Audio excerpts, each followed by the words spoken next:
And welcome into UCCU Ballpark. I'm Brian Priest, joined by Mike Matthews, as always. Just about ready for first pitch of the fourth game on tap today here at UCC Ballpark in beautiful Orem, Utah, home of the Utah Valley Wolverines. Today we've got the American Fork Cavemen, the number 1 seed in the 6A bracket, taking on the Mountain Ridge Sentinels this afternoon. The Sentinels won this morning, handing Riverton a loss to advance into this game. Mountain Ridge needs to win to keep their season alive and force a rubber match tomorrow night at 7 o'clock here against the Cavemen. If American Fork wins, they will advance to the 6A championship game. What are you looking for from this one? Yeah, I think basically what we've got to see here is that the Cavemen are rolling. They have experience. They've been here before. They've got a lot of the leadership experience both in coaching and players. They've got a game plan. They're going to go out and execute that game plan. Mountain Ridge's game plan is to disrupt that. They have momentum from their win earlier. They need to build on that momentum with a win against Riverton. Come out, execute, and attack. Lineup for the Sentinels, a few changes from the game this morning. Leading off, the third baseman, Stockton Phelps. Cooper Goff, the center fielder, batting second. Ethan Iacono gets the start on the mound today. He'll bat third. Brody Gerard playing first base, batting cleanup. Dalton Fay enters the lineup for the first time. He's the designated hitter in the 5-hole. In the 6th spot, Riker Morton gets the start in right field with Iacono pitching. Leo Bakayoko gets his first start at shortstop, batting 7th. Brody Buck, the catcher, drops to the 8th spot in the order. And Tegan Jenkins will bat 9th, the second baseman for Mountain Ridge. As Phelps takes strike one from Talon Willardson.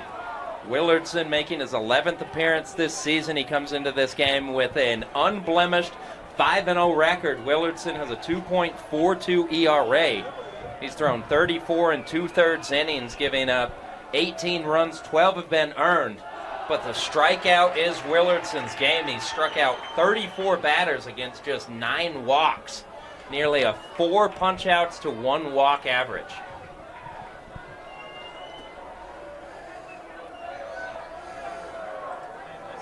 Counts 0-2 for the Sentinel leadoff hitter, Phelps. Fouls that pitch out of play. Yeah, and like you said, Mountain Ridge is going to have to put the ball in play here. And swings and misses and strikeouts are not going to be able to get the job done against the Cavemen tonight. Phelps hitting .417. Takes ball 1 off the outside corner. Not a huge RBI man as Phelps. Does have some power. He's got 9 doubles and a triple this season. Here's the 1-2 pitch. Strike 3. Phelps is retired. Makes room for Cooper Goff. Goff hitting .303.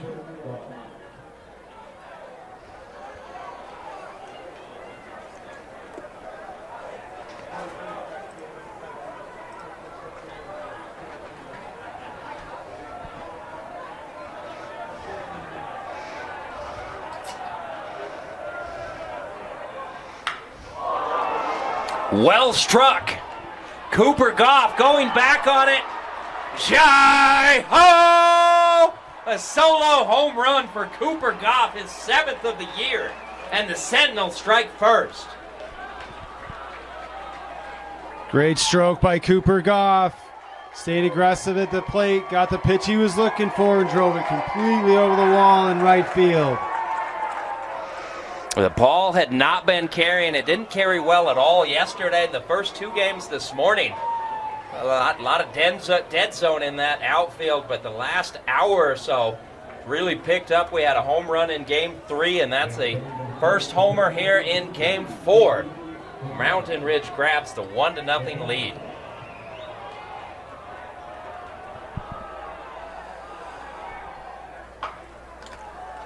Swinging to the first pitch, hard hit, ground ball to third.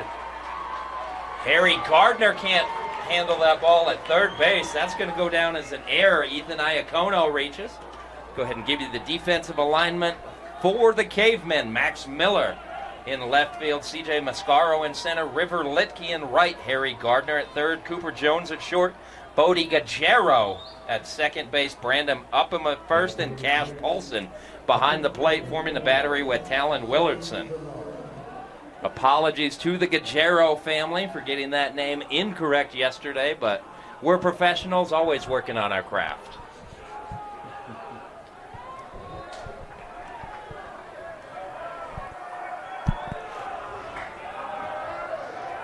So one down here in the top of the first inning. Stockton Folks struck out. Cooper Goff followed with a solo home run, and Ethan Iacono now on base, setting the table for Brody Gerard.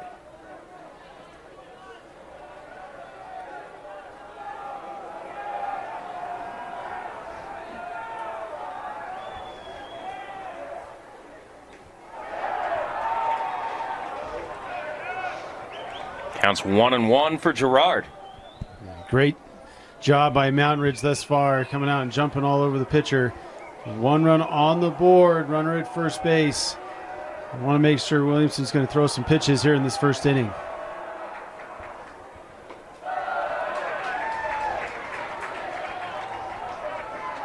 Now 1-2.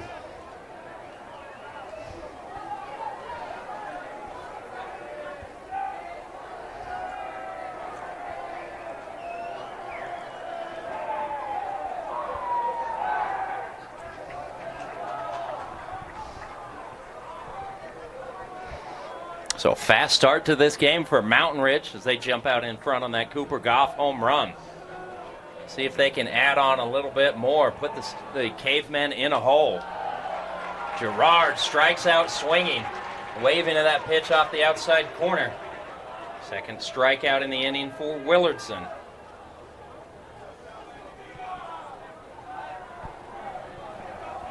And here's Dalton Fay taking his first cuts today. Fay, a sophomore, comes into this game hitting .400 on the year.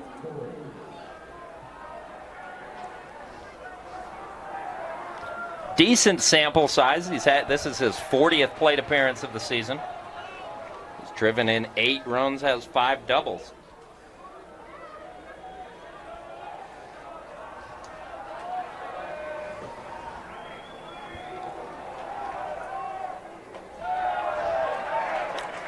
Looks at strike 2, behind 0-2. Let's see if Williamson goes outside with this next pitch. His other 2 punch-outs have come on outside pitches.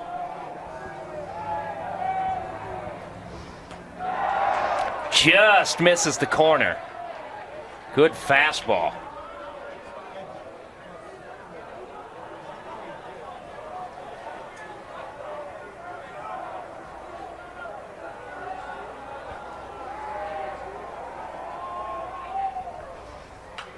And the 0-2 fouled away.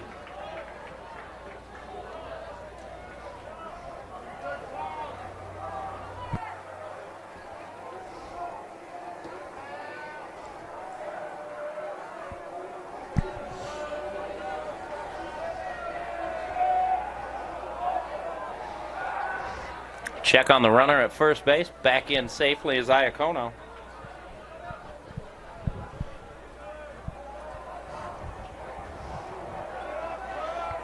Dalton Fay still at the plate. And the sophomore strikes out. Willardson strikes out the side.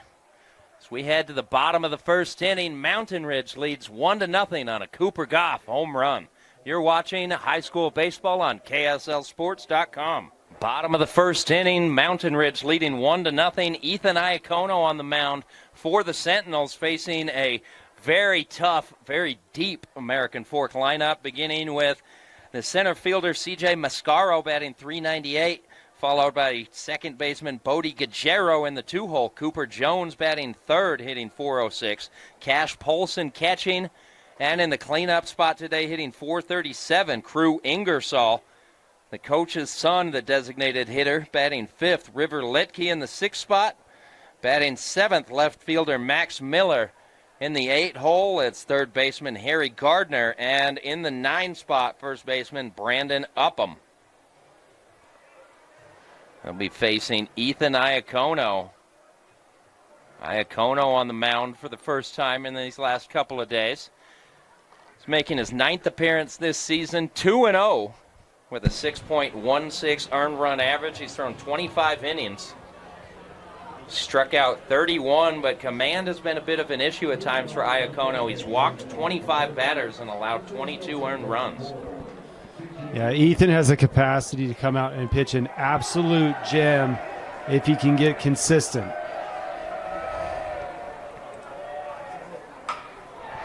Swinging to the first pitch as Mascaro puts it into the gap. Could be 2. Sprinting into second base. The throw was cut off. A leadoff double for C.J. Mascaro. The Cavemen are in business. Yeah, and if you're Mountain Ridge, you do not want to see Mascaro get hot. He has the capacity to be a major disruption in this game, both fielding in the field as well as hitting.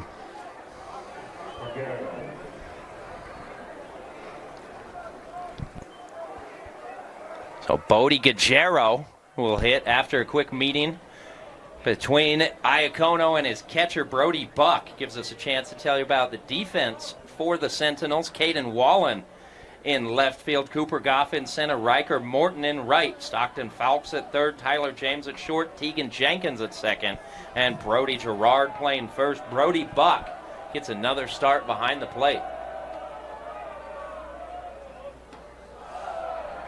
Iacono misses inside, 1-0 to Guerrero.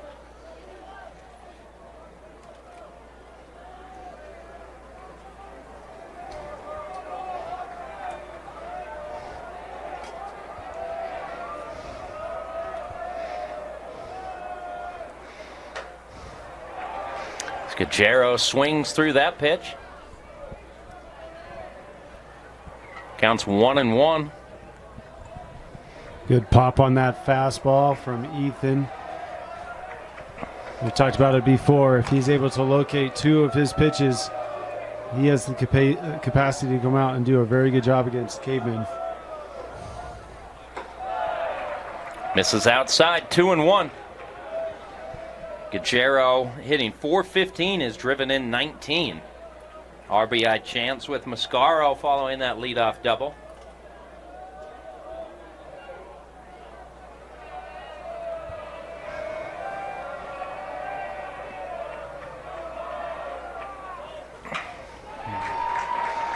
Looks like another base hit. Mascaro had to hold up at second initially, waiting to make sure that ball was going to land. He still scores. And on the throw home, Guerrero advances to second. So the Cavemen bounce right back and tie the game 1-1. It was American Fork yesterday with a fast start. They scored 4 runs in the first inning,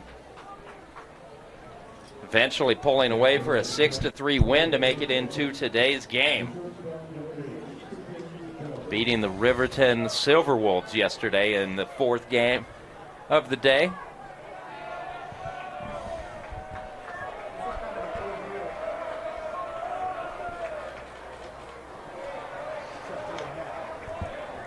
Good look from Iacono, gets a swinging miss from Cooper Jones. And if you're Mountain Ridge, you know the Cavemen can hit. You know they're going to put up some runs. They're going to get hits. The key is that each inning you minimize the damage, minimize the amount of times they're able to put runs across the board and allow your team to stay in it inning by inning. Jones fouls the ball out of play. So we'll give Guerrero a single on that RBI, advancing to second on the throw home.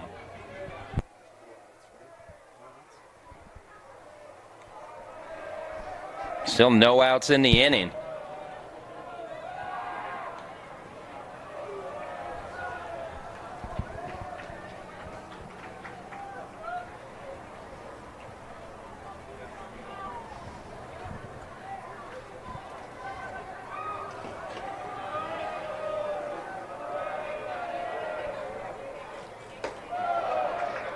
Iacono misses high.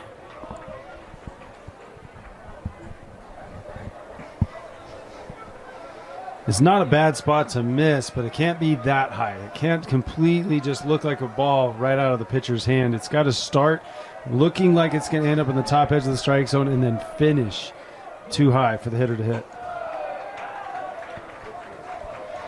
There's ball 2. Evens the count 2-2.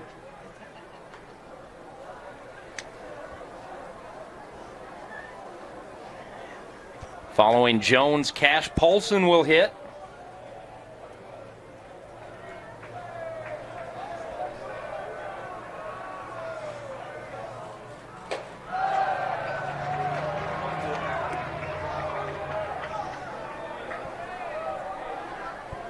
Well, we had mentioned it a little bit earlier in the day yesterday. Watched one of the pitchers consistently missing high, rushing to home plate a little bit. As we're watching Ethan pitch here, it's a similar concept. His arm is lagging behind and he's missing high consistently.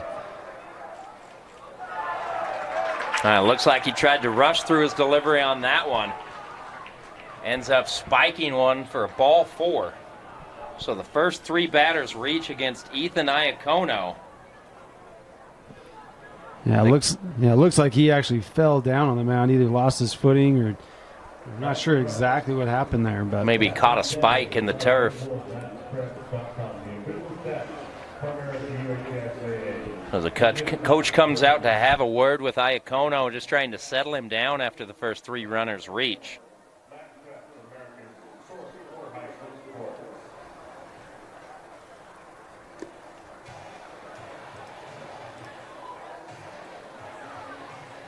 Taking a look at these 2 teams.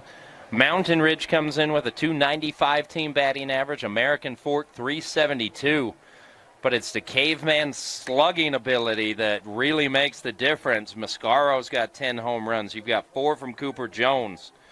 There's several guys throughout this lineup. Polson has a pair, but Gajero has a pair. So a bunch of guys for the Cavemen that can do damage. If Iacono is not careful, he could put his team in a hole early. Squaring around to bunt as Paulson bunts it foul.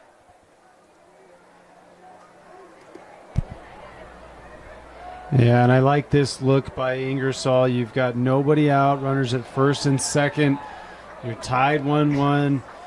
Not a bad idea. Play a little bit small ball. Move guys over and then let the hits get 2 runs rather than maybe just 1 here. Catches the outside corner, strike 2.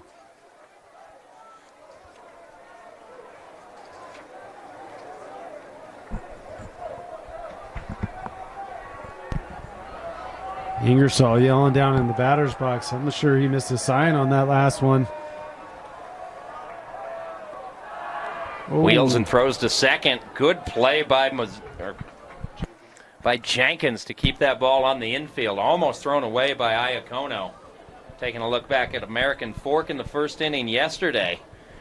Took advantage of a walk and 4 consecutive singles. So not a lot of extra bases going on for American Fork, but you can see they just keep the line moving with good at-bat after good at-bat. Polson looks at ball 1.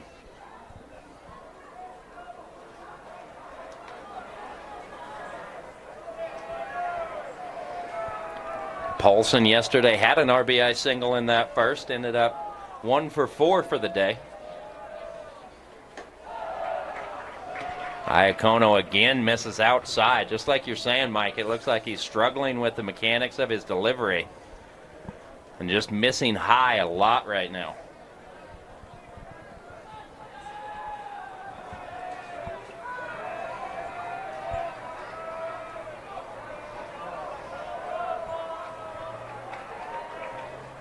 There's the 2-2. Again, ball 3 high.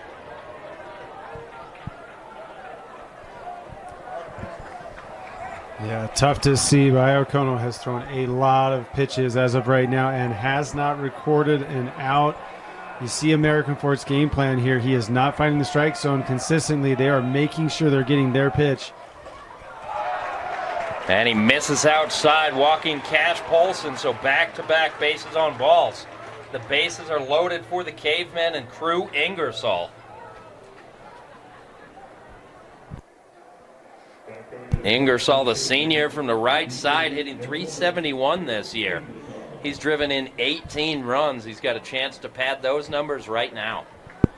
And you're seeing personnel head down in the bullpen for Mountain Ridge. This is a do-or-die game for them. They've got one guy up right now. It looks like he's hurrying to get going.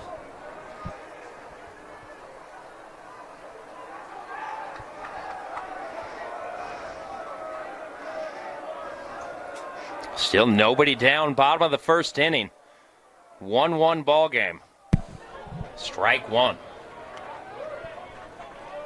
Yeah, and I'm being a little bit detail-oriented here, a little bit finicky, but you see it in the wind-up when Ethan comes through. He's more balanced. He gives us time for his arm to get into the right arm slot, and he just located his best fastball of the day.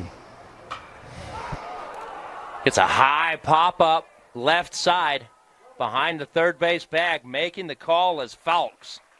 He makes the catch in fair territory. Runners hold. First out of the inning. Well, that's a big out for Iacono, I think, just to help calm the nerves right now.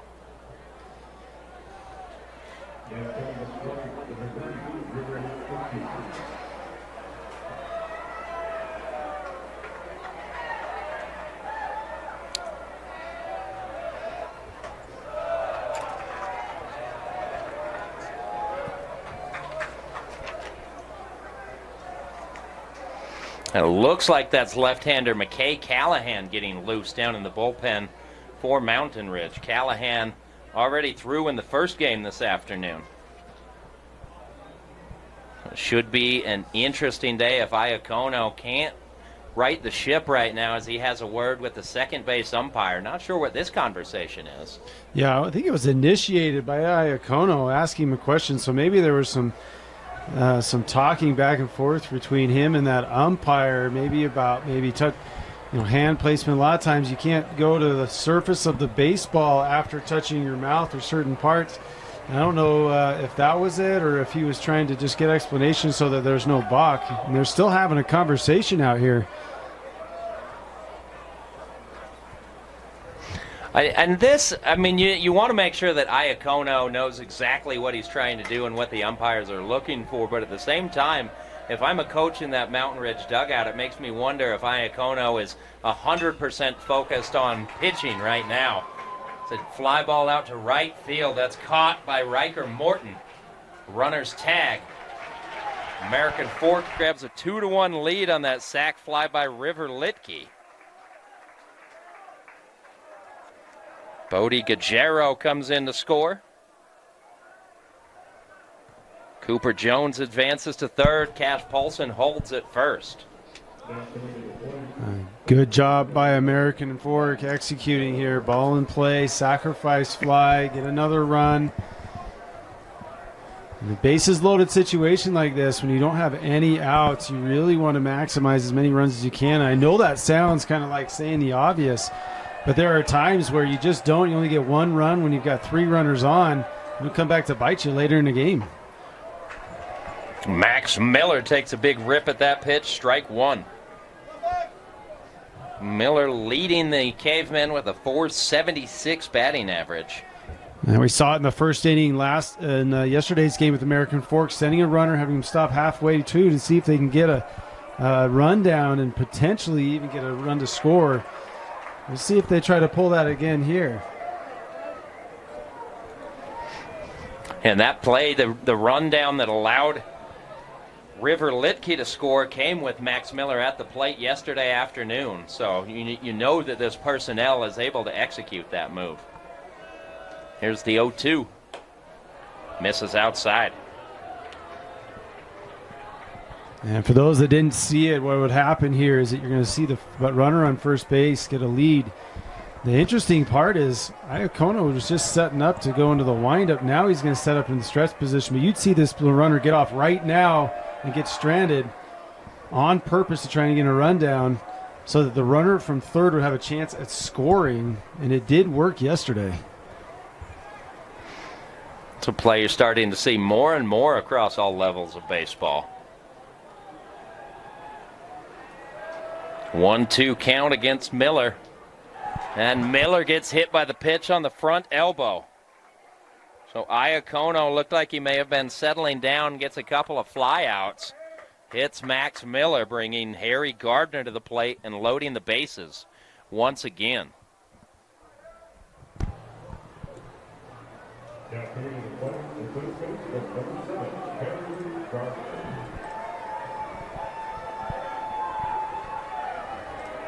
Well, with how this first inning has gone, the fact that American Fork currently has 2 runs and there's 2 outs, and that Mountain Ridge has a chance to get out with only 2 runs on the board is a good sign for Mountain Ridge, but they've got to get the job done and get this last out. That's the first pitch to Gardner, fouled away.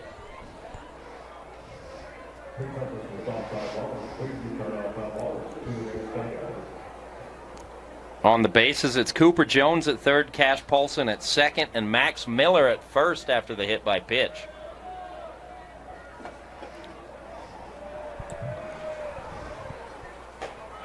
Iacono again misses outside. Cavemen started this game off with a double followed by a single from Guerrero that scored C.J. Mascaro. Cooper Jones and Cash Paulson followed with walks. Pop up right side. First baseman's there. Gerard squeezes it to end the inning. American Fork puts 2 on the board. They take a 2-1 lead over Mountain Ridge as we head to the top of the second inning here at UCCU Ballpark. You're watching the 6A High School State Championships on KSLSports.com. With a TabSpend checking account, you earn big rewards. It's hard to not make a scene. How's your card? Oh, my card's right here. That's a big card. You should see how much it's earned me. Sorry, Grandma. TabSpend isn't just another checking account. It's packed with benefits. How do I get one? Just scan this QR code or go to tabbank.com. It's all online and super easy to get started. And Tab Bank, home of the Tab Spending Rewards checking account with 3.5% annual yield on your account balance and 1% cash back on eligible purchases. But great rewards are just the beginning. Convenient online and mobile banking with no hidden or complex qualification requirements, no minimum opening balance, and no account fees. It's a big deal. Member FDIC. Top of the second inning. Talon Willardson back on the hill. He'll be facing Dalton Fay. So I believe it's Riker Morton taking the first cuts here in the inning. So Morton will lead off, followed by Bachioko and Brody Buck.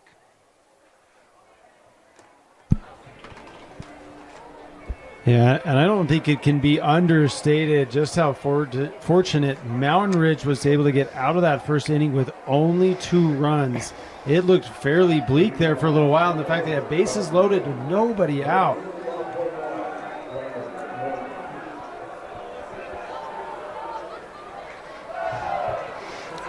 So that solo home run from Cooper Goff looks even bigger with American Fork and the bats coming through in the bottom of the first inning. Sentinels fighting for their 2025 baseball lives. The Cavemen can afford to drop a game if that's how it ends up. Ground ball to second. Morton's retired. Now Bachioko will take his first at-bats. He's entered several times as a pinch runner. This is the first start he's made in the tournament.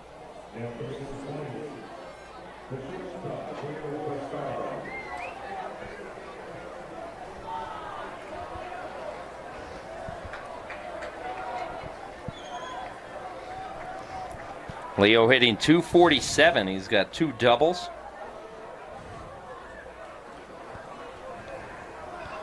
For those that have been watching, these umpires have been all over the teams, making sure they're staying in the dugout. I feel like we get at least Every start of the game, like both times, umpires are constantly telling him to get into the dugouts. Sounds like those areas of focus for the umpires are coming through, right? Yeah.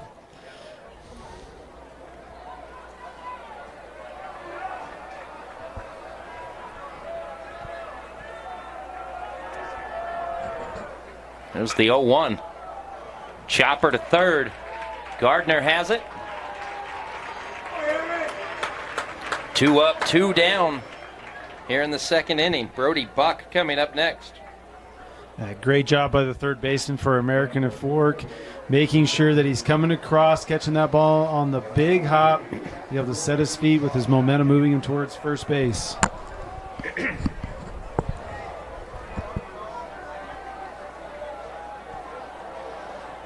So with 2 down, Buck comes to the plate.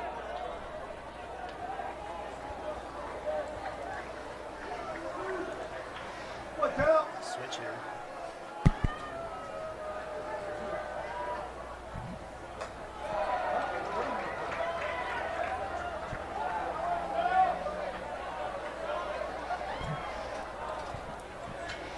Well, 1-1 count on the sophomore catcher, hitting .321 this season.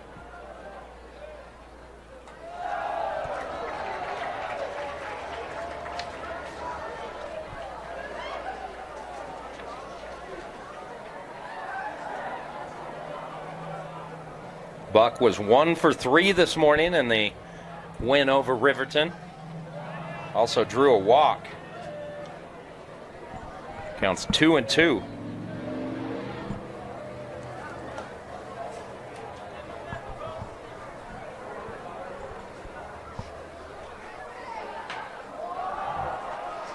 High fly ball left field underneath it.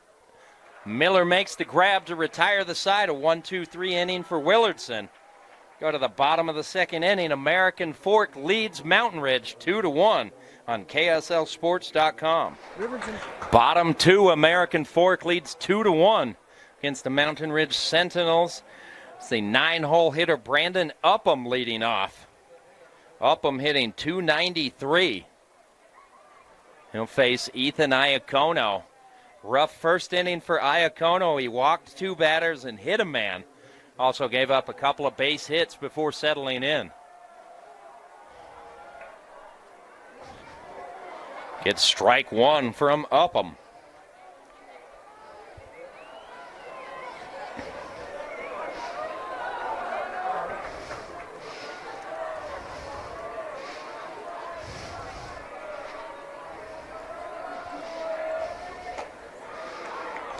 Catches the outside edge, 0-2.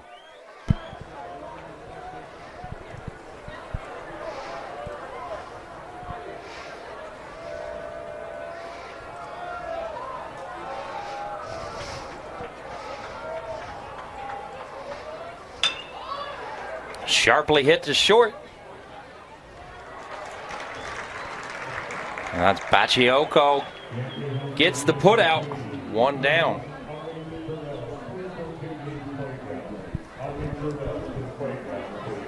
Yeah, nice to see Iacono come back and challenge the hitter here, get a quick out in the bottom of the second. See if he can settle it down and get some consecutive outs in a row. Top of the lineup, CJ Mascaro looks at strike 1. Mascaro opened the game for the Cavemen with a double. Came around to score when Bodie Gajero singled. Counts 1-1. Mascaro hitting .398.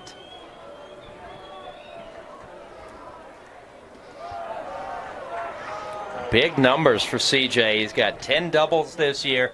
A lot of speed. He's tripled 6 times. And don't let the size fool you. He's got 10 home runs, so a lot of power. Waves at strike 2, evening the count. Mascaro, I believe, a TCU Horned Frog commit. Comebacker hit right at him. Iacono makes a great play. Mascaro is retired.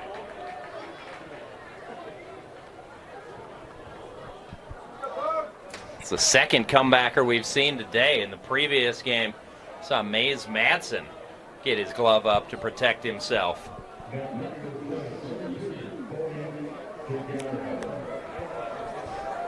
Here's Bodie Guerrero. Iacono misses badly. Looked like that ball may have slipped. At least if it was me, I'd blame the fingers. And sometimes you're in your motion, and as you bring your arm back, the ball just gets to the end of your fingertips, and there is nothing you can do but just let it go and move on to the next pitch. Misses high, counts 2-0 now for Guerrero. Guerrero hitting .415. He also scored in the first inning. American Fork started fast yesterday, scoring 4 runs, and then the offense cooled off for a little while. We'll see if they can continue applying the pressure against Iacono. Guerrero pulls a ball foul.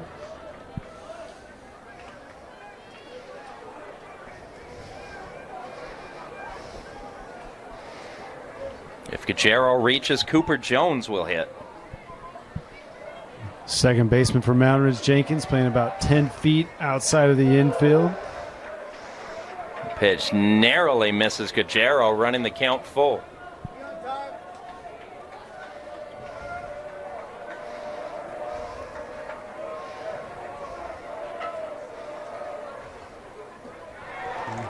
Guerrero strikes out, swinging. Iacono settling in. Gets a 1-2-3 second inning. We head to the third. American Fork leading 2-1. You're watching 6A Baseball on KSLSports.com. At Athletic Potential, we specialize in helping athletes conquer pain, recover faster, and achieve peak performance. Whether you're a professional, collegiate, high school, travel ball, or recreational athlete, our tailored approach ensures you will be stronger, faster, and more resilient. From personalized physical therapy to sport-specific performance training, we guide you every step of the way. Plus, with remote coaching options, expert support is always within reach. Don't let injuries hold you back. Visit athletic-potential.com to schedule your free consultation today and take the first step towards your best performance yet. Tegan Jenkins swings at the first pitch, ropes it foul down the third base line. Tegan Jenkins hoping to stay hot after the last game. He had a walk-off single to win it against Riverton.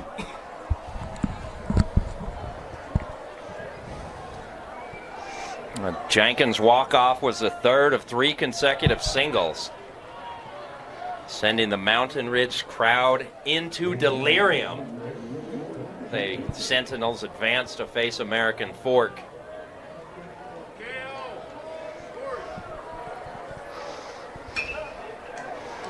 Goes the other way. If it's fair, it's extra bases. That touches down.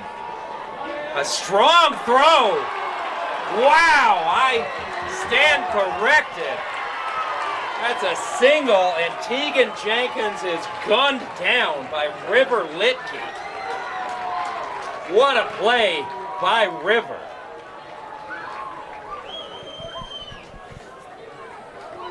Litke took a perfect angle to that ball, picks it up off of one bounce, plants and takes a strong throw to second base, nailing Tegan Jenkins by several steps.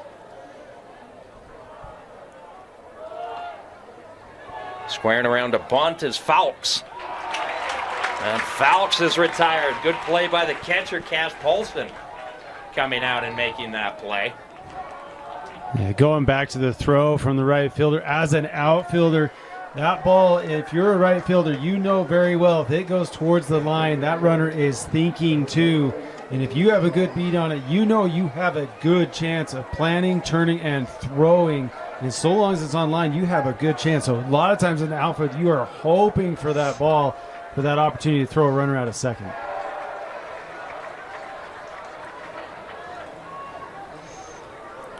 So Goff behind 0-1 with the swinging strike.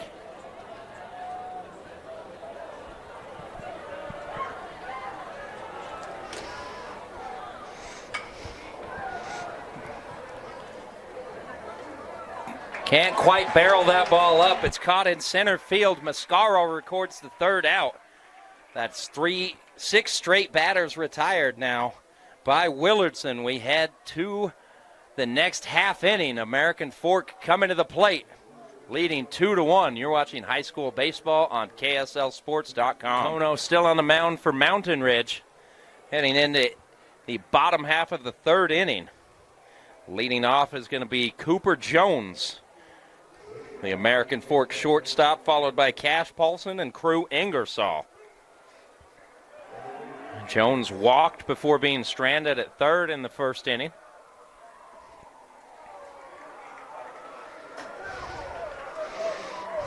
He looks at strike one.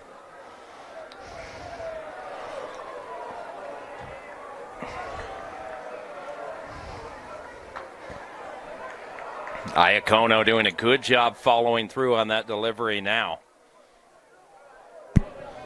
Yeah, something I've noticed, even when they have bases loaded, he switched back to the windup, and it looks like his timing dramatically improves. He's able to locate the ball a lot more effectively. He delivers ball one down low.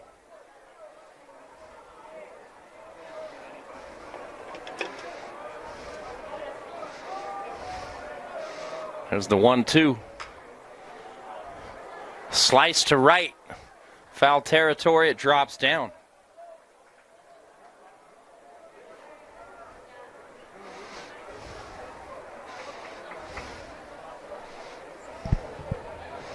Jones hitting .406 coming into today. And a reminder again, if American Fork wins, they will advance to the 6A championship game. If Mountain Ridge can pull off the upset, they force a do-or-die rubber game tomorrow evening, 7 o'clock. The last two pitches by Iacono have been very good, and Jones is just fighting him off.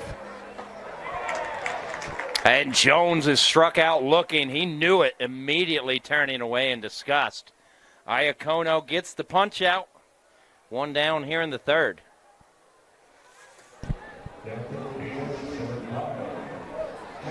And the baseball nerd in me always appreciates being able to write a backwards K.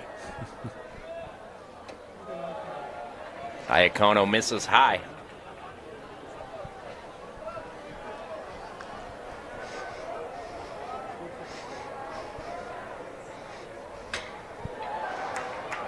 Ball lifted toward the gap. Center fielder got a good jump on it. Goff makes the grab. 2 down.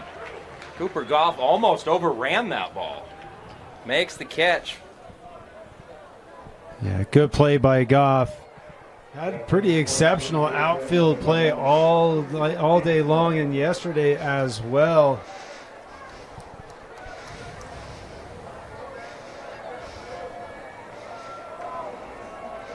Now Crew Ingersoll steps into the right-handed batter's box. And Ingersoll gets hit by the first pitch. That's the second batter that Iacono has hit today. And with 2 down, you hate to see that.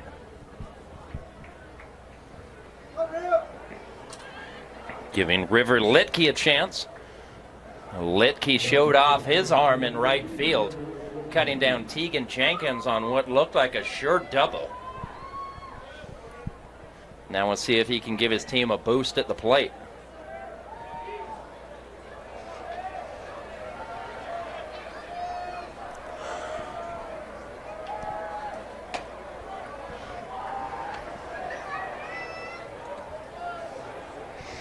And a reminder to all our viewers on KSLSports.com, we are the home of all prep athletics state championships in the state of Utah all week long. The baseball state championships as well as the 5A and 6A softball state championships.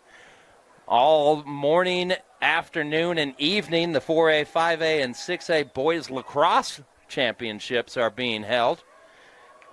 And tomorrow, over at America First Field, home of the Utah Royals in Real Salt Lake, the 4A, 5A, and 6A boys soccer championships will be held. So a busy time at KSL Sports. We are here for all your prep sports needs. Bouncer to third, gets through. Base hit from River Litke.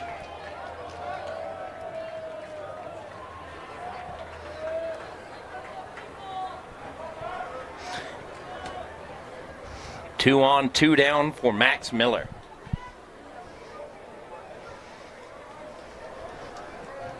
Consistent trend through every game.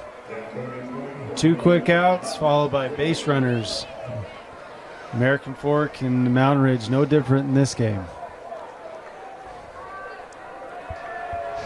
Miller leading the Cavemen with a .476 batting average. He was hit by a pitch in his first plate appearance.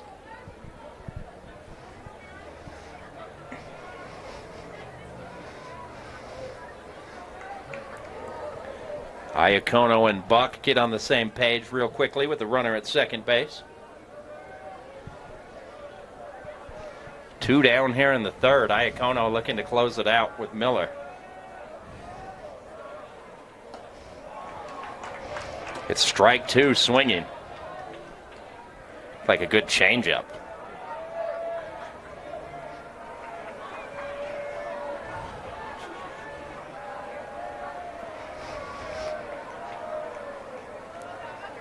There's the 0-2. Shoots it the other way, foul.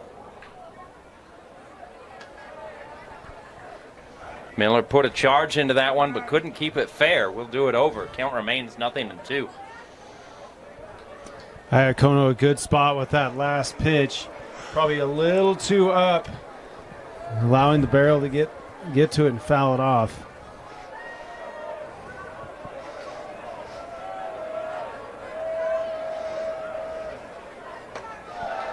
Misses outside.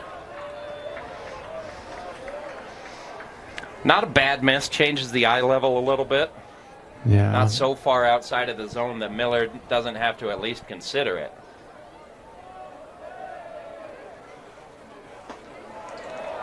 And now misses off the inside corner. And that's a miss by Iacono. That pitch is set up to that last pitch with a fastball up and away. It's changed the eye level and the speed. And what you do is you come back with a breaking ball or some off speed again away. And he missed in with that pitch right there. All right. The fastball gets the job done, striking out Max Miller to end the inning. We go to the fourth. American Fork leading 2-1 over Mountain Ridge. You're watching 6A baseball on KSLSports.com. With a Tab Spend checking account, you earn big rewards. It's hard to not make a scene. Cash or card? Oh, my card's right here. That's a big card. You should see how much it's earned me. Sorry, Grandma. Tab Spend isn't just another checking account. It's packed with benefits. How do I get one? Just scan this QR code or go to tabbank.com. It's all online and super easy to get started. Welcome back to UCCU Ballpark in beautiful Orem, Utah. It's been a spectacular day. All week long with this 6A baseball tournament, just perfect, picture perfect weather.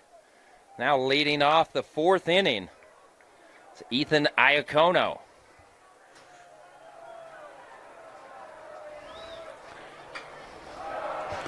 Iacono's done a really good job settling in on the mound. After a tough start, Iacono retired 6 straight batters before a hit by pitch in the last inning. Ended up getting out of it by striking out Max Miller. So count goes to 0-2 against the Mountain Ridge 3-hole hitter.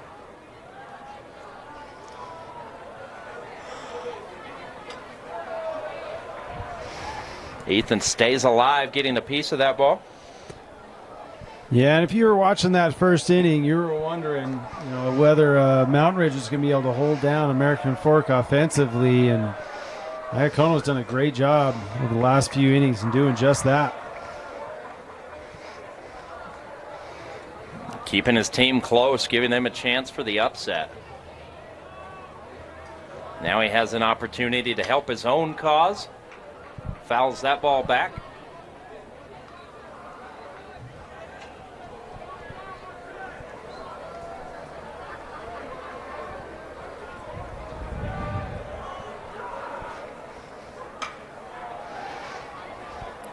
Fly ball right field. Litke makes the catch.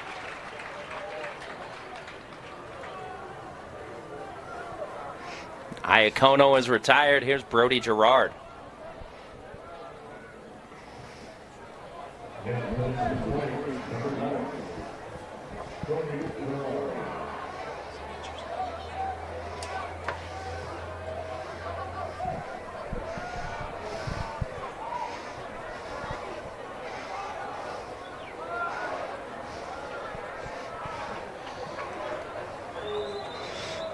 Gerard struck out back in the first inning. It was one of 2 Ks for Willardson in the first frame. Willardson's looked really good in this game. He gave up that home run to Cooper Goff, but that's about the only blemish on his record. Hard hit past the shortstop. That's a base hit. Brody Gerard gets the job done. Brings Dalton Fay to the plate. Yeah, we go off of that comment. Willardson has been very good. He has been able to locate, keep hitters off balance, and outside of that, first inning home run, he hasn't had too many balls that have done any damage to him. Well, you don't mind giving up singles with nobody on base. You don't even mind giving up solo home runs so much. As Fay gets into that one, deep to left, making the grab on the warning track is Max Miller. Not quite enough for Dalton Fay. Just a loud fly out.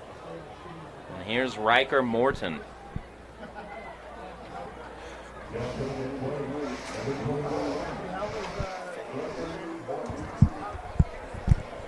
Yeah, Fay got a barrel on that. The problem was he was just a hair out front of it. Rather than be able to get it the full power of his swing, a little out front, left it on the warning track.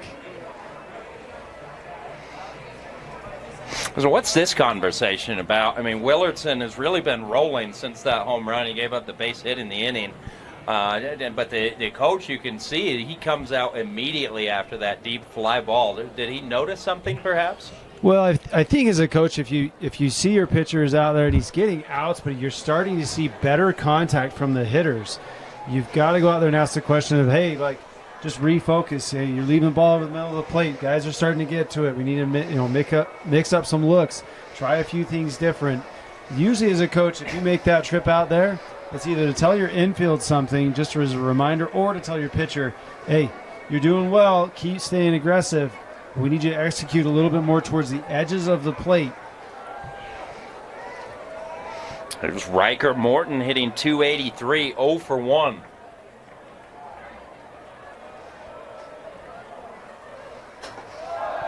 Takes strike one.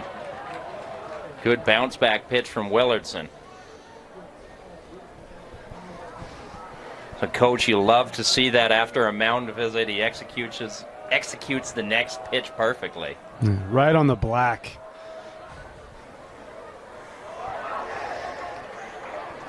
That ball into the dirt. Good stop by Polson.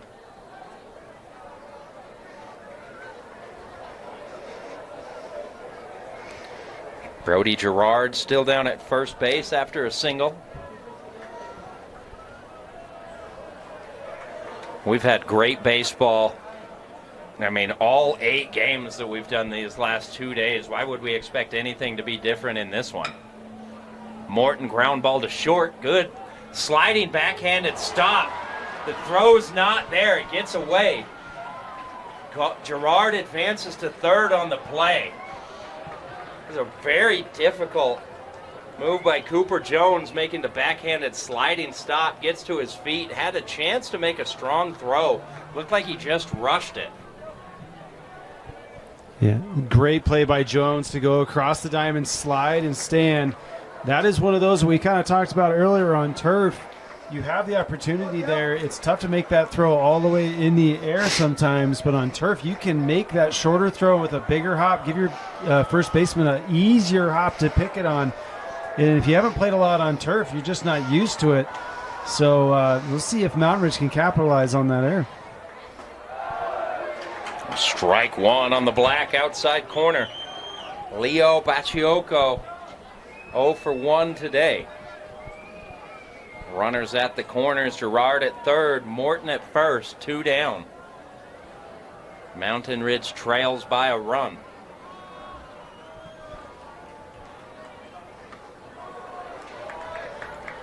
Evens account 1-1. Very lazy breeze straight out to center field. We have seen the ball start to carry today. I wonder if that'll die down a little bit as the temperatures drop.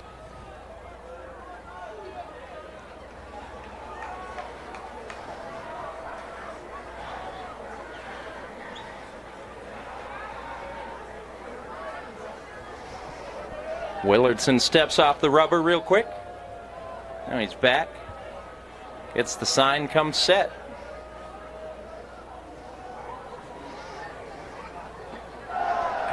Strike two. Ties up Bachioco inside.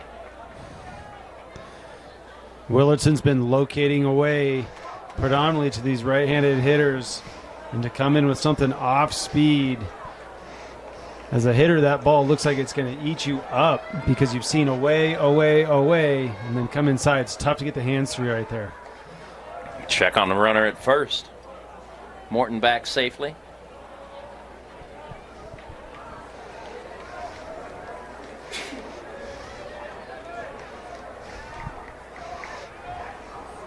By the end of the day, we'll either have one team in the 6A state championship or we'll have 2 games on tap tomorrow evening. Bouncer up the middle at second base. Throw to first to retire the side. Bachioco grounds out. We head to the bottom half of the 4th inning. American Fork still leading 2-1. You're watching baseball on KSLSports.com. 8-9-1 due up for American Fork here in the bottom half of the 4th inning. Harry Gardner followed by Brandon Upham and the leadoff hitter CJ Mascaro. American Fork scored 2 in the bottom half of the 1st inning, answering 1 from Mountain Ridge on a solo home run by Cooper Goff. And we've been locked right there in a 2-1 game ever since. Cavemen come into this tournament as the top seed in 6A. The 2 seed has already been eliminated. It was the Pleasant Grove Vikings getting knocked out early yesterday morning. Gardner swings through, strike 1.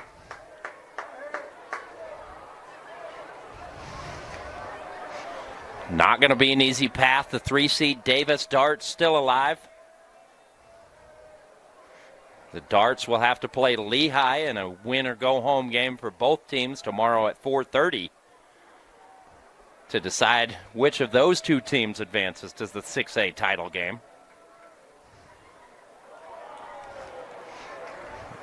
Gardner waves weakly at strike 2.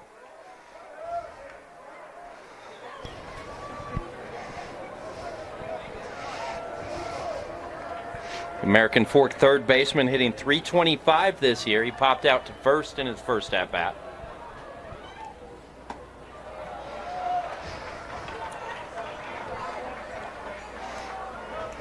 Ball from Iacono evens the count 2-2.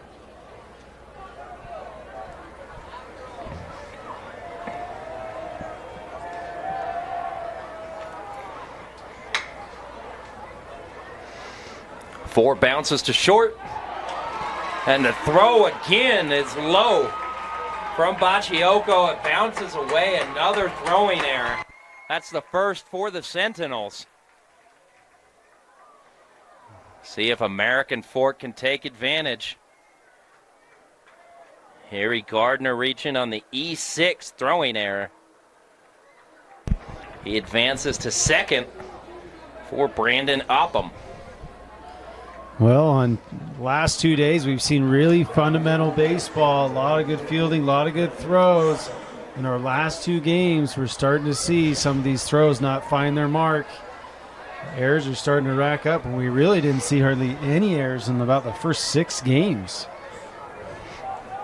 Well, we had some misplayed balls in game 1 this morning, but Not really so much errors, just misreading the ball off of the bat. But yeah, we have seen the defenses take a slight nosedive here in the last 2 games.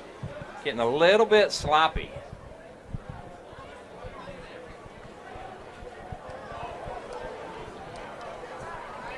A lot of times that just comes down to focus. Yeah, I mean, you're in the moment. Every game that you continue to play becomes a little bit more high pressure. You feel it as a player. You've got to learn to just, in the end, you've got to execute and do your best job just to take care of the basics. It's amazing how taking care of the basics will continue to carry you deep into playoff runs, where errors will take you out of those playoff runs very quickly.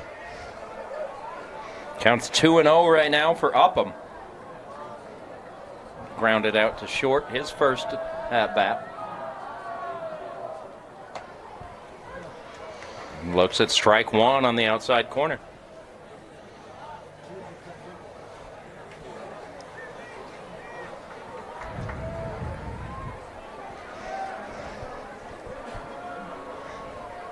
And we'll see what Coach Ingersoll wants to do right here. Just showed bunt on the last one, showing bunt now. Pulls it back, takes a hack, fouls it away.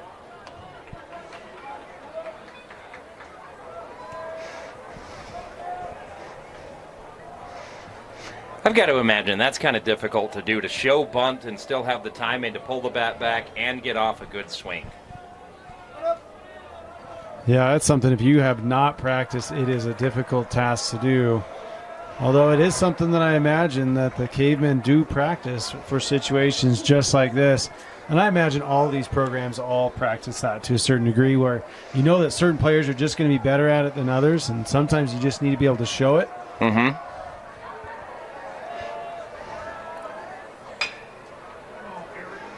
2 hops to short. They go to third with the throw. And the runner is tagged out. So Harry Gardner's erased. Not sure what Gardner was thinking. Not very good base running as that ball was in front of him. Should have held at second base to make sure that Bachioko was going to make the throw. On a smart read by the shortstop. Yeah, aggressive base running there. Ball's hit not super soft, but not super hard. You got to read it as a base runner. If it's hit really soft, you know that you can probably beat that throw out to third and then make it a difficult play at first. Nope.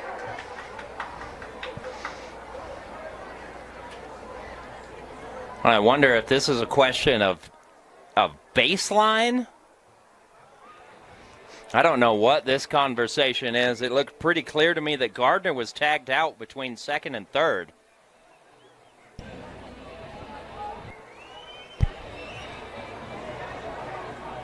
Coach Ingersoll not excited about this call. Hard to know what's exactly going on here, but he had words with both home plate umpire and base umpires here. So now Upham's down at first. C.J. Mascaro at the plate. Mascaro 1 for 2 with a leadoff double in the first inning. Ended up scoring. Grounded back to the pitcher in the second.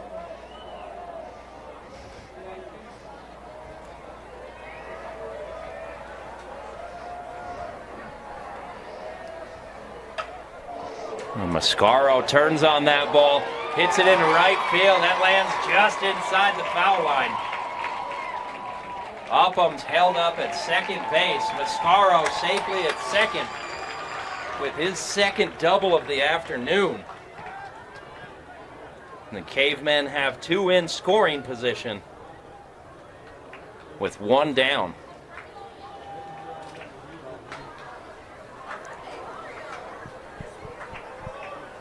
Upham had to hold up initially, not sure if that ball was going to fall. Had to wait and get a read on it. So he's not able to score on that play, but still the Cavemen in good position right now. Yeah, and this is where the Cavemen get you. Get a base runner on, turn the lineup over, get it to the big bats and start driving in runs.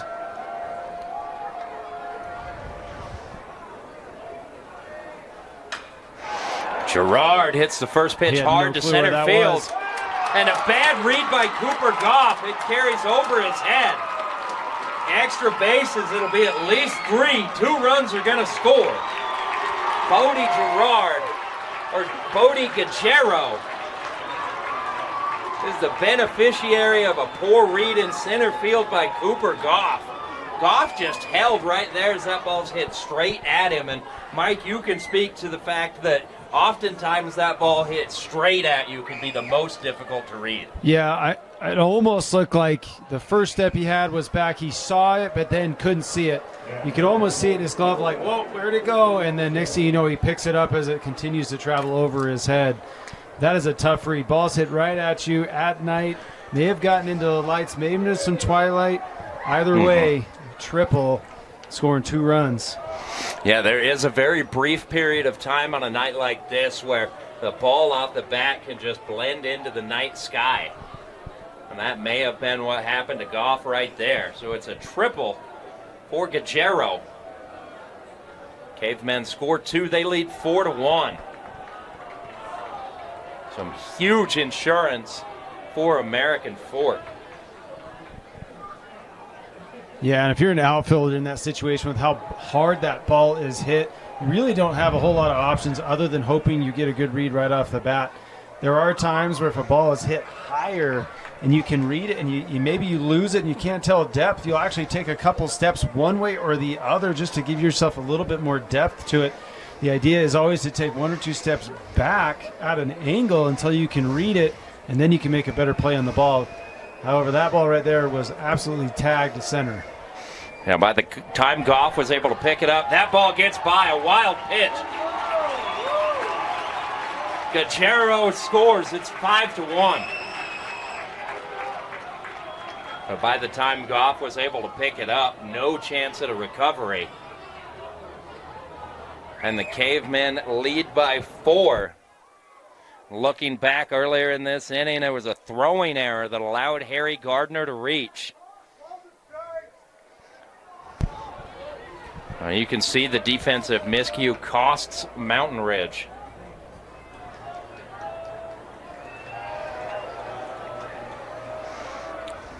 Cooper Jones at the plate takes ball 4. So Iacono, after settling in through the second and third innings, struggling right now. Issues a walk to Cooper Jones. Gave up a double and then a triple. 3 runs have scored in the inning, and that may be the end of the line for Iacono. There's activity in the Mountain Ridge bullpen.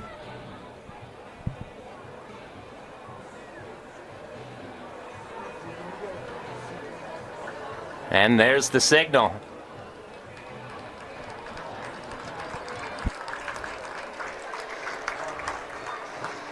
Believe that is McKay Callahan, the left-hander, coming into this ball game to relieve Iacono. Iacono goes 3 1/3.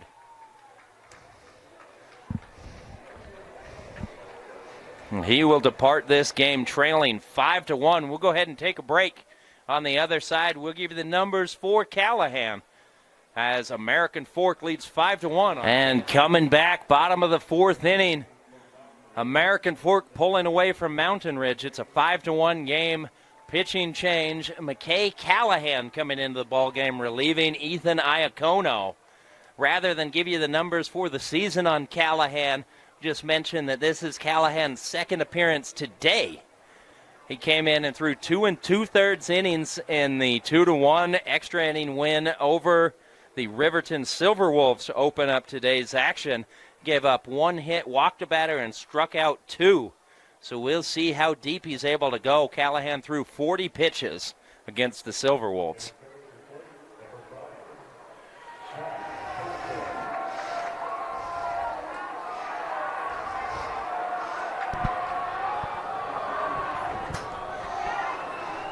Already some confusion coming in this game. Buck having to go out and talk to Callahan.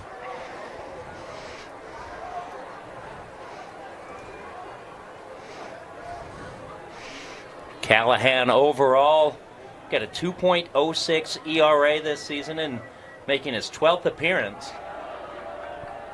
17 innings. He's given up 10 hits, struck out 17 batters, so a strikeout per frame. He's walked 10 and allowed 6 runs to score. Comes into the game with a runner on first and 1 down in the 4th inning. Trying to hold the line for the Sentinels offense. This is Cash Polson at the plate. Check on the runner at first.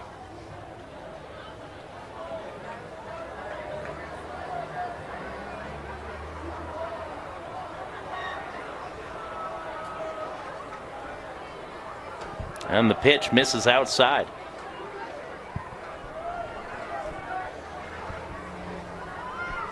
Yeah, if you're Callahan here, what you're hoping to do is come in and induce an out fairly quickly to kind of shift the momentum back to neutral to allow your team to start getting back into this. And again, Callahan misses outside.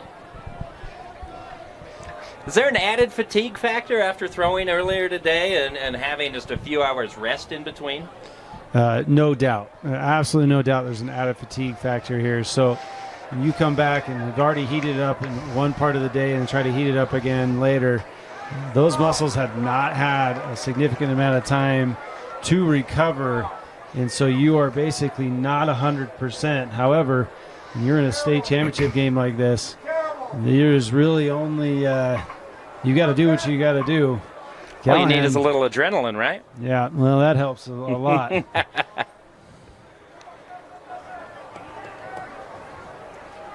2-2 is the count for Polson.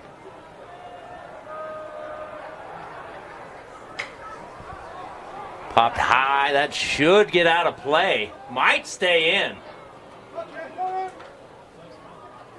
Gerard had a chance, unable to make the play.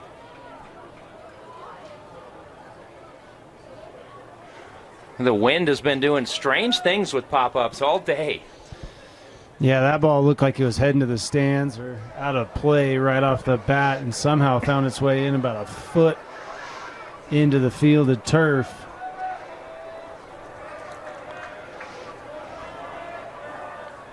Runner takes off. Pitch fouled away.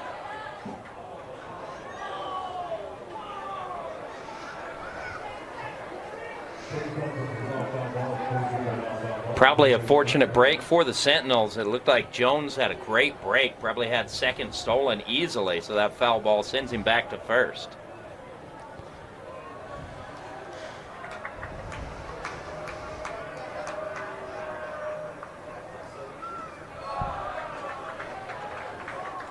Polson takes ball 3, running the count full.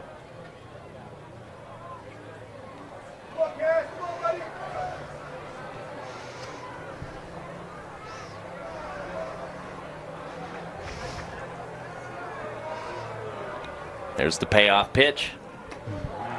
Callahan misses outside.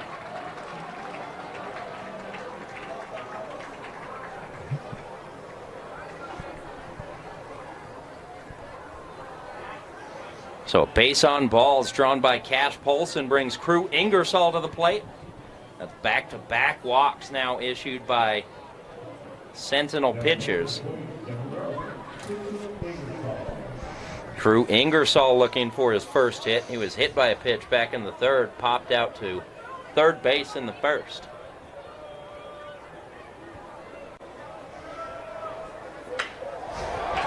Rips the ball up the middle. Getting the green light is Cooper Jones. Sliding head first into home. American Fork leads 6-1. They are pounding Mountain Ridge right now. Everything is going right for the Cavemen. They're cooking with fire.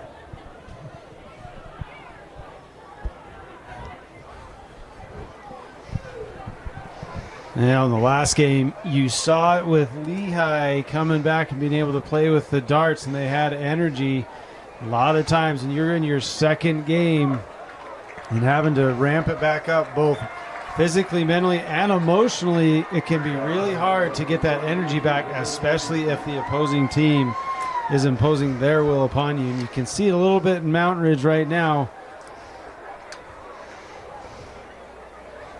Energy seems to be all swung to the Cavemen at this point. Now, Mountain Ridge is going to have to find a way to regain the momentum in this one, but the first order of business is finishing this fourth inning against the hot American Fork Bats. Check on the runner at first. Ingersoll back safely. River Litke at the plate. Rivers had some good swings today. He had a sac fly in the first inning, singled back in the third. He's hitting .412. High fly ball, shallow right field. See if that's deep enough. The runner tags. Strong throw off line. Way off line. Both runners advance. So no error. Ingersoll was advancing on the throw. Oh! They got an early tag, I believe, and out at first base. Early leave on the tag for Cavemen. So just a mental mistake made by Crew Ingersoll right there. The run stays on the board for now. They crossed home plate before the appeal. So we go to the fifth inning. American Fork leads 7-1 after scoring 5.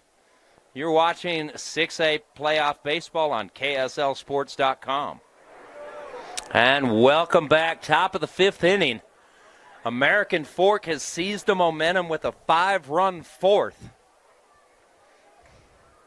It's going to be tough sledding for the Sentinels trying to get back into this one. They'll start with Brody Buck, the sophomore catcher, leading off in the fifth.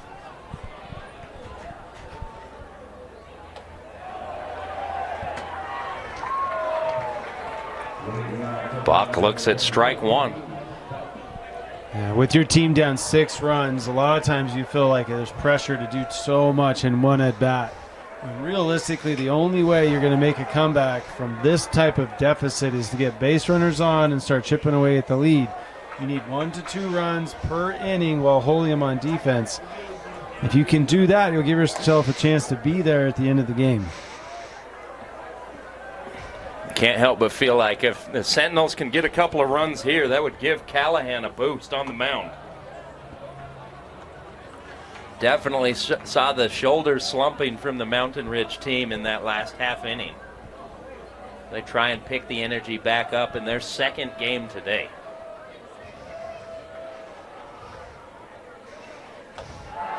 And Buck strikes out swinging.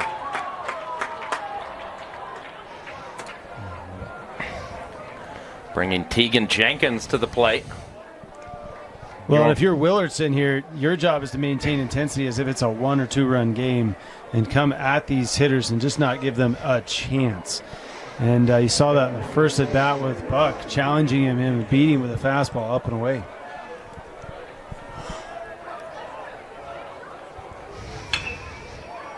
Jenkins swings at the first pitch. Diving play made by Cooper Jones. Strong throw just in time to beat Jenkins. I don't think you can understate how good that play was. Ball was hit extremely hard. Had to pick it an awkward bounce to stand up and throw a fast runner and Jenkins out at first. Great play by the shortstop Jones. So 2 quick outs here in the fifth inning. Not what the Sentinels were looking for. Here's the top of the lineup, Stockton Falks. Ball misses inside. Falks is 0 for 2 this evening.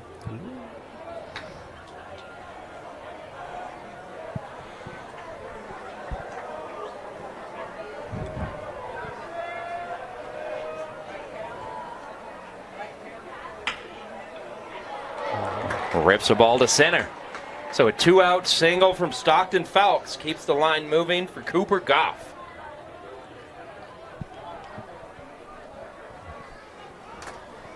Good job by Falks there, waiting on a pitch and getting it. Nice job from the CSI commit.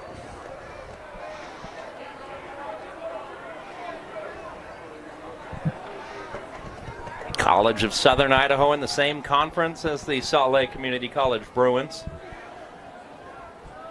Always a strong team.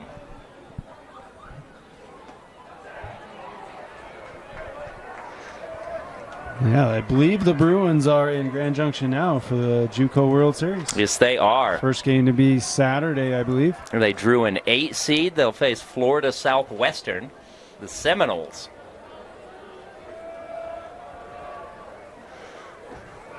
And actually, the Bruins and Seminoles drew the primetime 7:30 game in Colorado. All of the Junior College World Series games will be broadcast on ESPN+. So if any of you out there with kids going to some of these schools, this would be a great time to get familiar with the programs. Goff looks at strike one. Cooper Goff put the Sentinels on the scoreboard with a solo home run in the first inning. That's the last offense they got. They've got 3 hits in the ball game.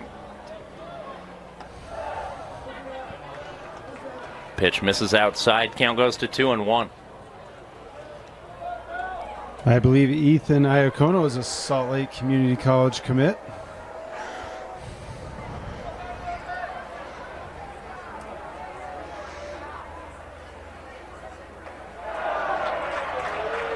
Goff fooled by the changeup. Counts full. You'll see Falks in motion on the next pitch.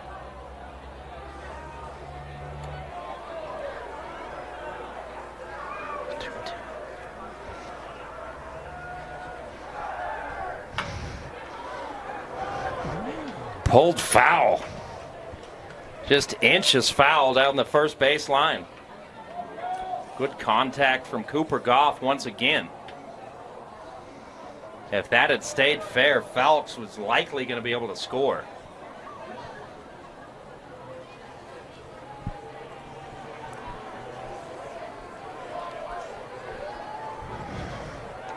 So we'll do the payoff pitch all over again. Runner still in motion.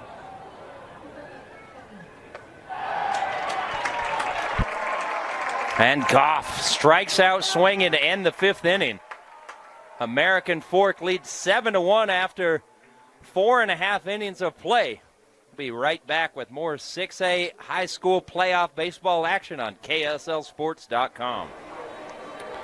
Tab Bank, home of the Tab Spending Rewards checking account with 3.5% annual percentage yield on your account balance and 1% cash back on eligible purchases. But great rewards are just the beginning at Tab Bank.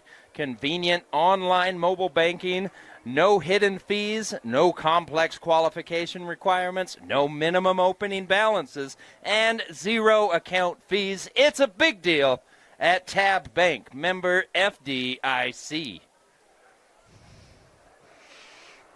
New pitcher for the Sentinels coming into the game, junior Caden Goodsell, making his first appearance.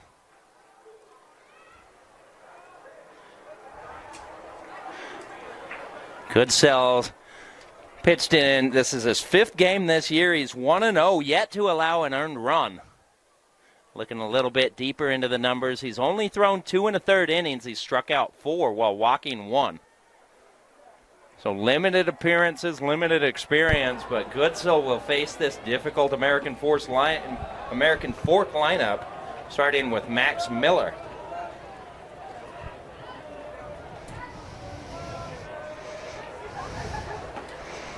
Miller reached on a hit by pitch in the first inning and struck out in the 3rd.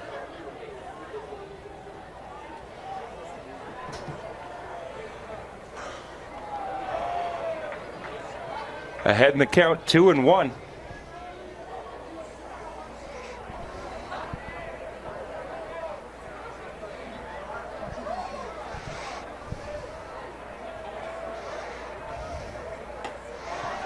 Pitch misses high behind the leadoff hitter, 3-1. A conversation I've had with multiple coaches here in the state is talking about getting pitchers experience throughout the season and trying to spread the innings out, so that if you do comes to the state tournament time, You have guys with multiple innings of experience. They understand how to handle situations so that you can go, if you do go deep into a playoff like this, like Mountain Ridge is now, that you can bring these players in and they're not completely overwhelmed by the situation. So far, Goodsell seems to be doing okay. Full count here, but only pitching a few innings has before coming to the state tournament down by 6 runs. Could be a tall order for somebody. And he walks the first batter he faces. Max Miller heads down to first. And now Harry Gardner will hit. Gardner reached on a throwing error in the 4th inning. That started the cascade of events that led to 5 Cavemen runs. This lead exploded from 2-1 to 7-1. And I imagine if you're Ingersoll here, no lead is big enough. You should not take your foot off the gas here. Fouled back to the screen.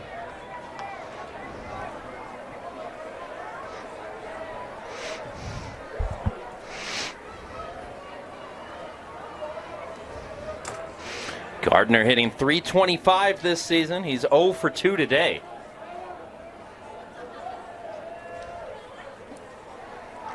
Pitch misses low, even in the count 1-1.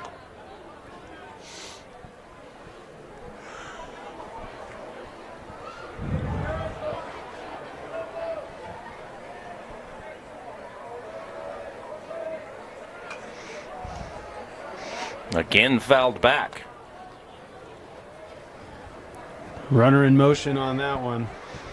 I'm not shocked to see Ingersoll getting his runners in motion against a slightly inexperienced pitcher in Goodsell.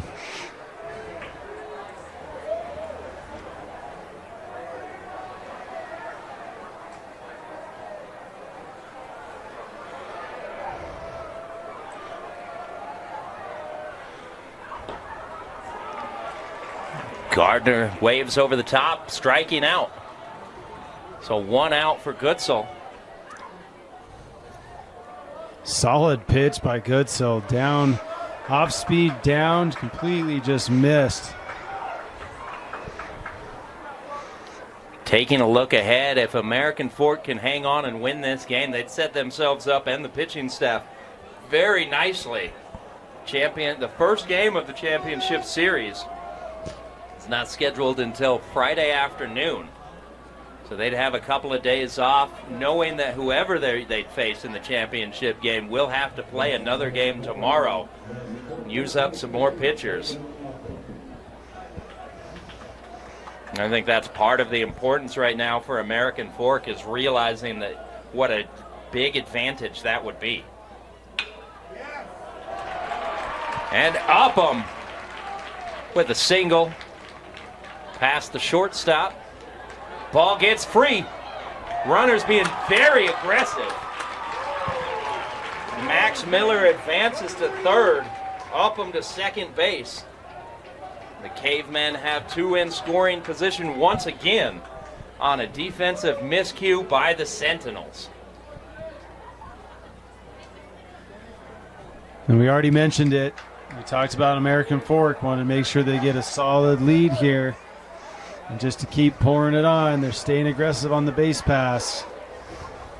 This is a team that has been here, has been in the postseason a lot. Ingersoll has coached a lot of good teams deep into the postseason.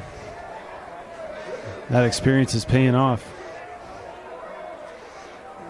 There's the leadoff hitter, CJ Mascaro. And that pitch gets away. Miller comes sprinting home. Throw goes down to third base. Upham safe there. And it's an 8-1 lead. The Cavemen continue to pour it on.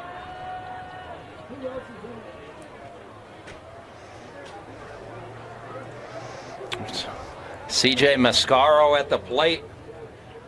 He's 2 for 3 today with a pair of doubles. He scored 2 runs.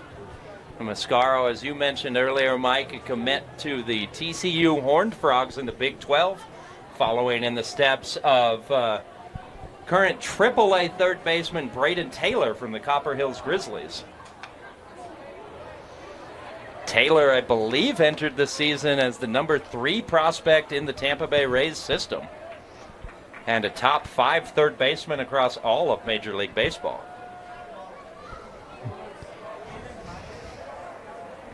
Here's the 1-1. That pitch misses high. Yeah, Braden Taylor, number 1 pick by the Rays a few years back.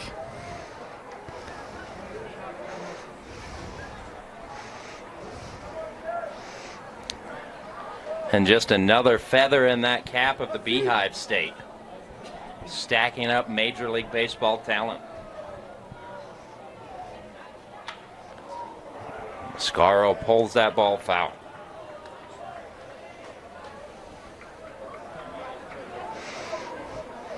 TCU actually was here just last weekend playing the Utes at Smith's Ballpark, the final 3 games at Smith's Ballpark. Final 3 games ever played on the grounds at 1300 South in West Temple. Base hit to center field. Upham will score easily. Mascaro's 3 for 4. The Cavemen lead 9-1.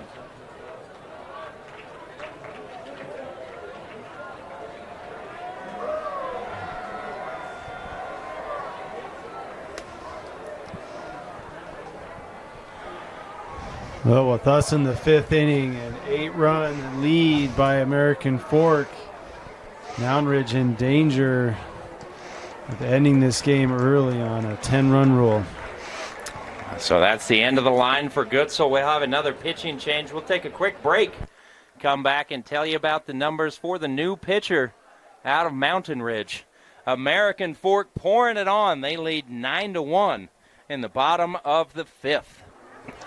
Welcome back to UCCU Ballpark. Mountain Ridge struggling right now against the American Fork Cavemen, the number 1 seed in the 6A playoffs. New pitcher to tell you about, it's Tyler James coming into the game. James got a 6.44 ERA, making his 10th appearance. He's 0 for 2 this season in 29 1/3 innings.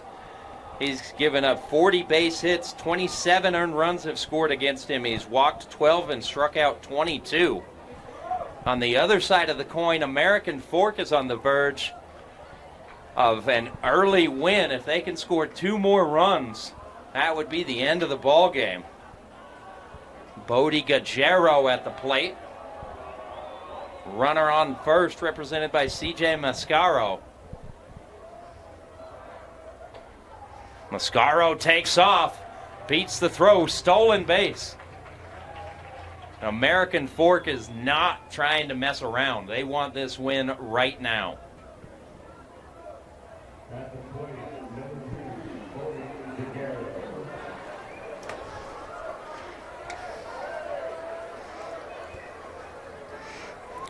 Bodie Gajero, 2 for 3 tonight as he looks at strike 1.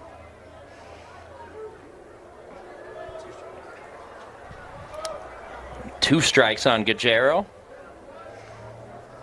Singled and scored in the 1st inning, tripled and scored in the 4th. Rips the ball to first, 1 bounce. Good play by Brody Gerard to stay with that one. Steps on the bag to retire Gajero, 2 down. Mascaro advances to 3rd on the play.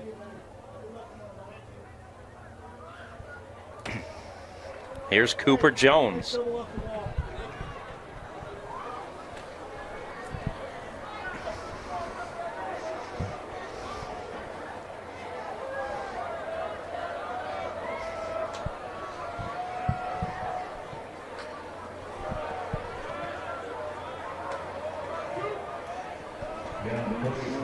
Counts 1-0 on Cooper Jones. Jones has walked twice and scored once.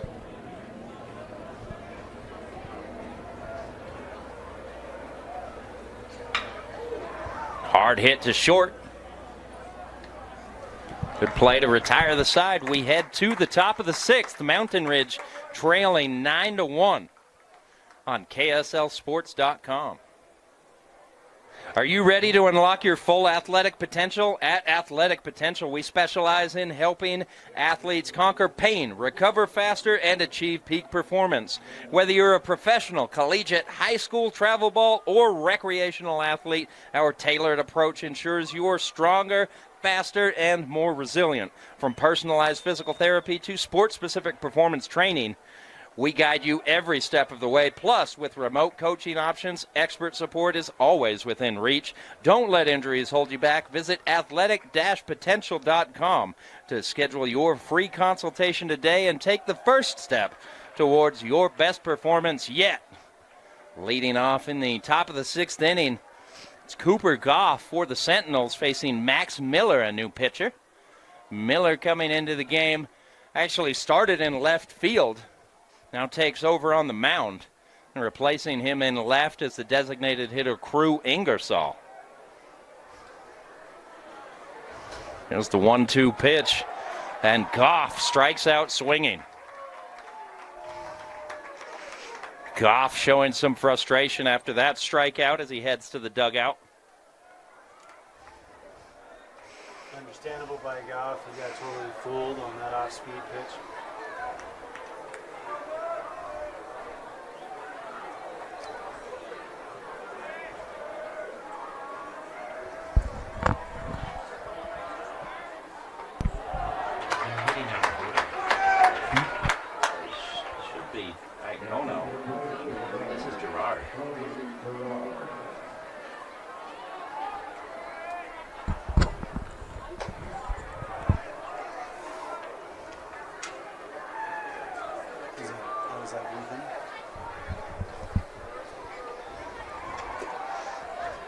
So 1-1 count, one down here in the 6th. Brody Gerard.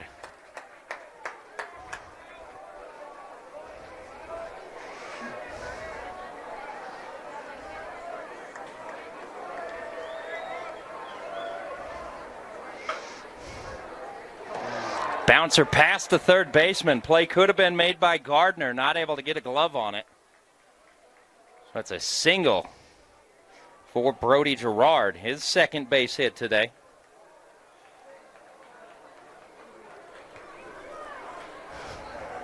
Bringing Dalton Fay to the plate.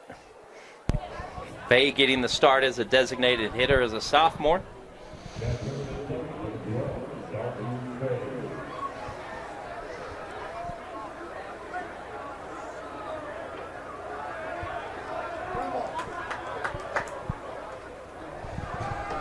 Pitch in the dirt, gets by the catcher. Gerard advances to second base on the play.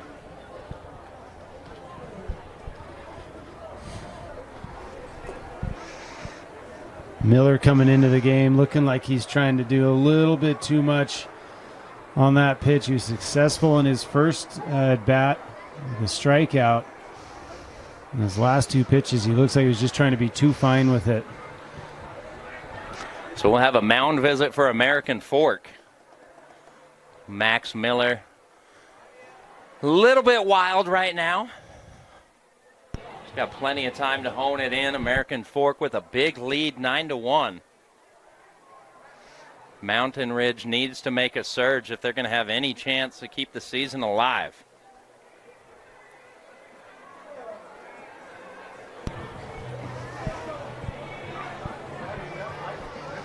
Yeah, this visit's all about a pitcher reset. You watch a pitcher do as well as he did in that first batter, and then to come back and have him respond the way he did here. You're just trying to get your pitcher back in the right frame of mind. Hey, you don't have to do more than you have to do. You know, hey, it's all good. We have an 8-run lead. We need you to throw strikes and challenge these hitters. Let your defense work behind you. So we're ready to continue. Dalton Fay in the box.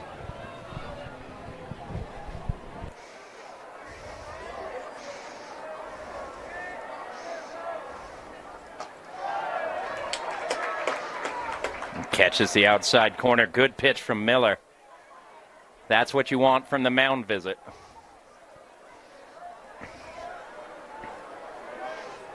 Here's the 1-1. Just a little bit low. Good take by Fay. That mound is, it's also just a confidence boost. A lot of times coaches will go out and say, hey, look, trust your stuff. It's good. It just was proven good on that one batter. Just because that guy hit it doesn't mean that this guy's going to hit it. Go trust your stuff. Wow, look at that curveball. Look at that ball started in the right-handed batter's box and just dropped right over the plate for a strike. Miller's arm slot coming a little three-quarters, coming across the place from the middle of the mound. That ball is sweeping across one plate away from a right-handed hitter. Fay just gets a piece to stay alive.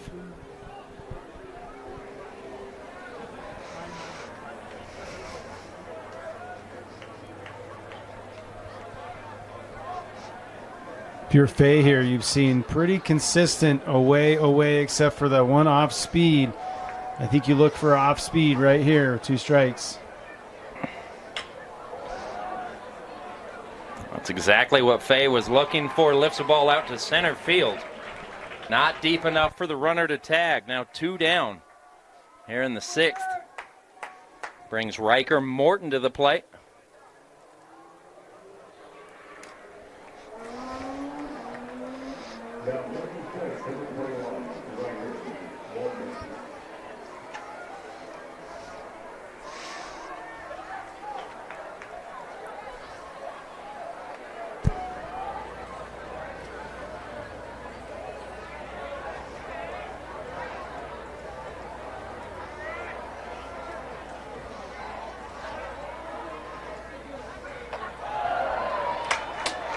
Strike 1. Good pitch by Max Miller. That mound visit proven to be a good reset for Miller. He comes in trying to shut this game down. Nobody working in the American Fork bullpen. Pitch misses high, 1-1.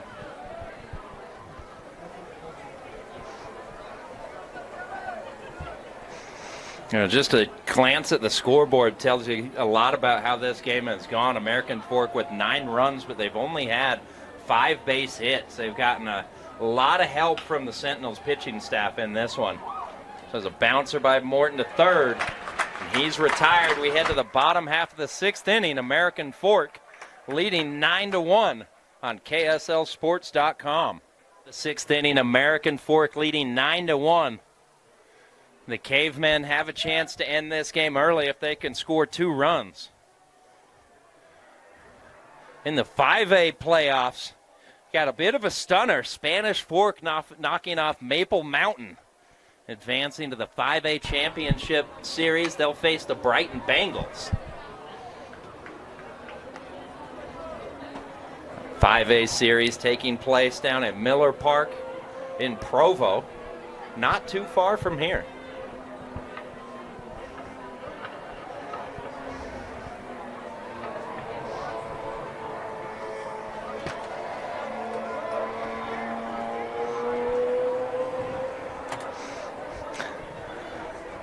Leading off, this is Cash Polson. Counts 1-1 for Polson.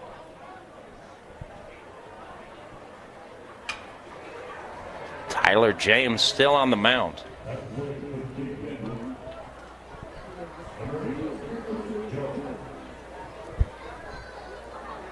Nice to see James come in and throw some strikes, challenge these hitters, and try to just get some outs.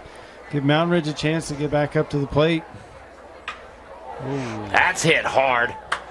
Deep, the biggest part of the ballpark, and it'll hold it. Cooper Goff makes the catch. Off the bat, that looked like trouble, but it's well over 400 feet up there to straightaway center field. Goff had plenty of room. Yeah, as an outfielder, you come to these fields and you start looking at dimensions and you start having to calibrate, you know, how much room do I actually have? Where do I stand? You know, based on being able to get these kind of balls. And sometimes when you are not used to playing on fields that play this deep, you have to kind of recalibrate, realize that that ball is you're gonna have plenty of room to catch it. You feel free to just go full throttle and just go back and get it.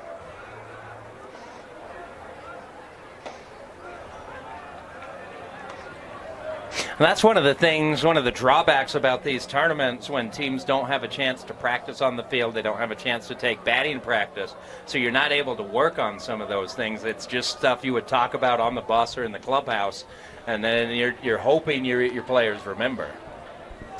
Yeah, I mean, I remember playing back in the day, we'd go play at Lindquist Field. That's where the state championships were played. And I remember specifically pregame, our coaches taking us out as outfielders and hitting balls into the gap to try to get a feel for that, just kind of where that outfield wall would be on an average fly ball, on a ball over our head, those type of things. And I can tell you on multiple instances in those games, I used that knowledge to be able to track balls down and have confidence that I wasn't going to run into a wall. Makes a big difference. Crew Ingersoll strikes out looking, 2 down in the bottom of the 6th.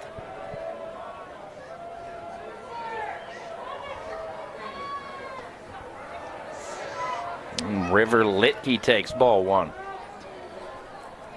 We saw Tyler James earlier today, although not on the mound. He's shortstop for Mountain Ridge.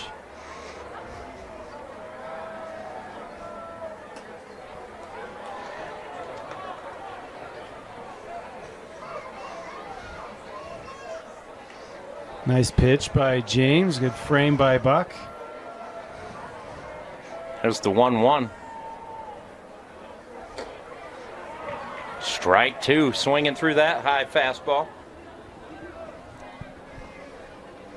Litke has 1 RBI today.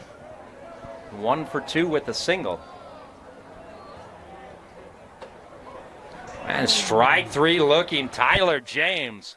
With a beautiful curveball, drops it in the zone. 1, 2, 3, go the Cavemen in the 6th. We head to the top of the 7th.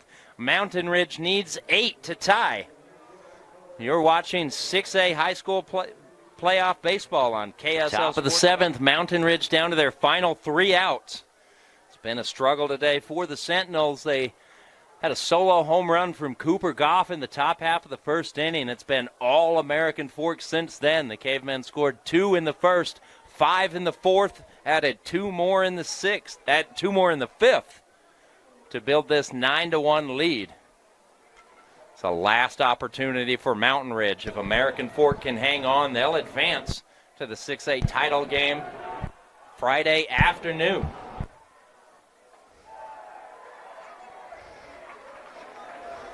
New pitcher to tell you about taking over for Max Miller. It's Schaefer Dixon. Dixon, a sophomore.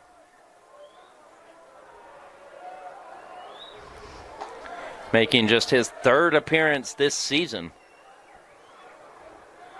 Has a small sample size, pretty high ERA.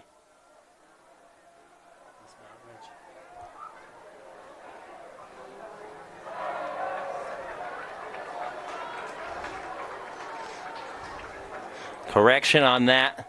This is Teague Kelly coming in for American Fork.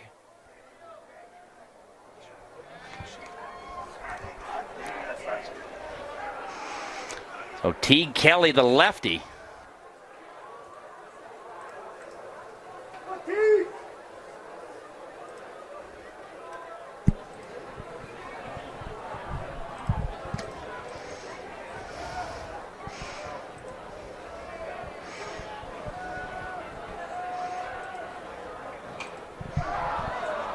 Popped out of play. Teague Kelly making his 13th appearance. He's 1-0 this year with a 2.95 earned run average. 21 1/3 innings. He struck out 19 batters against 14 walks, allowing 9 runs to score.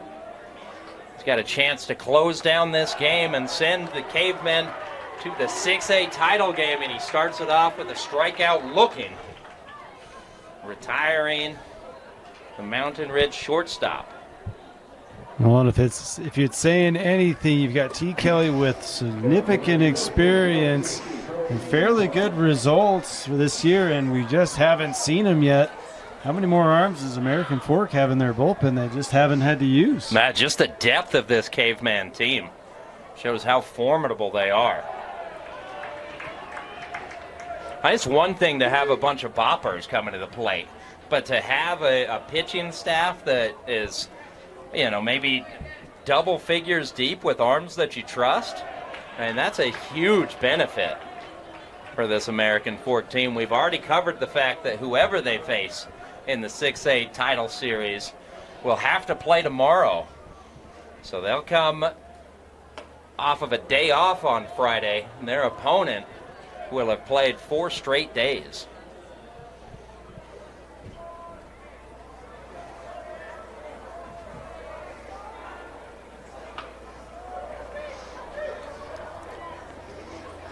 Buck fouls the pitch away to stay alive. Counts 1-2.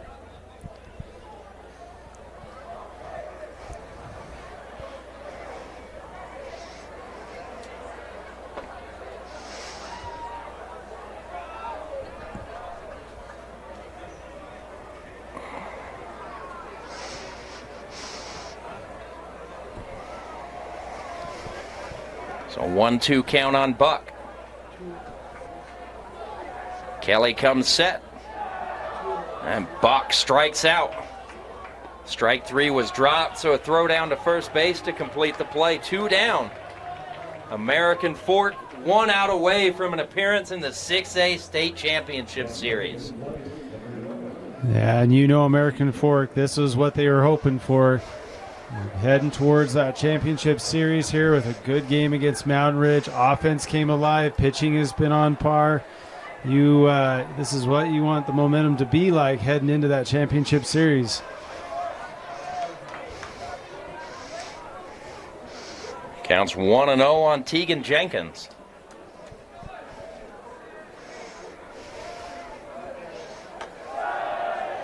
As that pitch misses outside. A reminder, game 1 of the championship series is scheduled for Friday afternoon, 4 o'clock. Ooh. As that pitch hits Jenkins. So he'll head down to first base, turns the lineup over for Stockton Falks. Nice for the senior to get one more at bat here in Falks.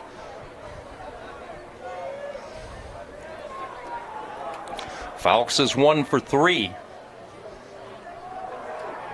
Is trying to keep the lineup moving right now.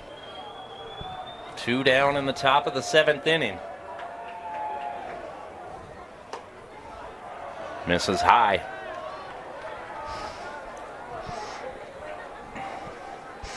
I'm sure what a thrill this would be for Teague Kelly to be on the mound, clinching a berth in the state title game.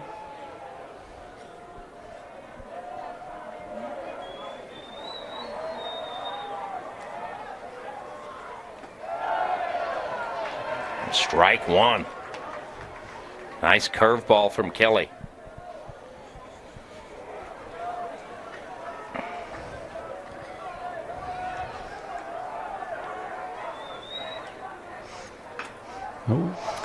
Check swing tapper back to the pitcher, flips to first, and the Cavemen punch their ticket to the 6A State Championship Series.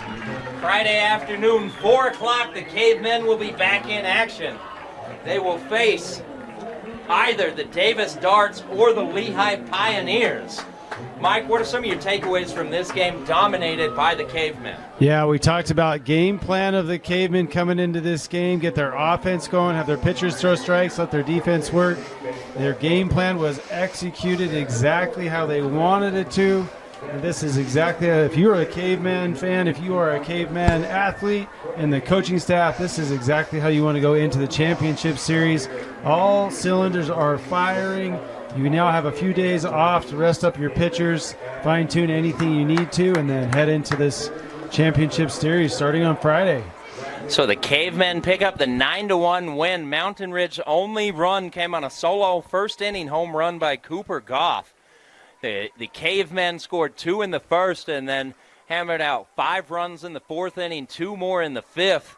And interestingly, only 5 base hits in the ballgame. American Fork taking advantage of some defensive miscues and just showing a great eye and some incredible patience at the plate, working walks, getting hit by pitches, and generating opportunities to score and putting runners on base.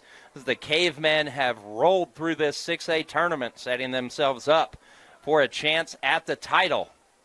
That'll end it for us here today at Utah Valley University and UCCU Ballpark. I'm Brian Priest. He's Mike Matthews. You've been watching the 6A State Championship Playoffs on KSLSports.com.